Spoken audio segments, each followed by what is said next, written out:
Hello there and welcome to SOUQ QUICKIE, where I take you around the world in few minutes. I am Sarah Owusu-Ansah. Let's begin with Nigeria, where Nigerian governors are facing questions over public funds. This is as the 36 state governors are under growing pressure to explain how they have spent funds received from the Federation account over the past 3 years. Since the removal of fuel subsidy, about 47 trillion naira has been shared among Nigeria's 3 tiers of government. That is a lot of money. The big question now is simple: where did it go? For Nigerians, accountability means seeing those billions reflected in roads, healthcare, education, security, and other basic services. Away from that story, where Dangote refinery is expanding its free fuel delivery program. Kano, Imo, Anambra, and Nasarawa states have now been added to the initiative. The refinery says the program will reduce distribution costs for independent marketers and create room for lower petrol prices.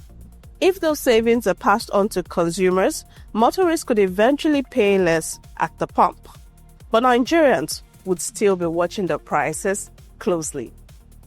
Now let's move on to Iran and the United States, where Washington is threatening what it calls its biggest financial offensive against Iran.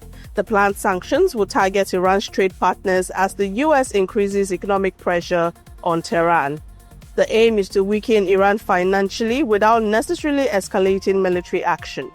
But sanctions on oil and trade can also affect global energy markets, especially when supply routes are already under pressure. And finally, on SOUQ QUICKIE today, let's talk about Nigerian football, where there was apparently almost a dribbling-induced fight. Former Super Eagles captain Sunday Oliseh says Taribo West once nearly confronted Austin Okocha during a game because Okocha was dribbling too much. Oliseh said he had to hold Taribo back from confronting his flamboyant teammate. Now, if you know JJ Okocha, you already know the problem. The man could dribble one player, then look for another. For Taribo, apparently, there was a limit. Even football has a please enough moment.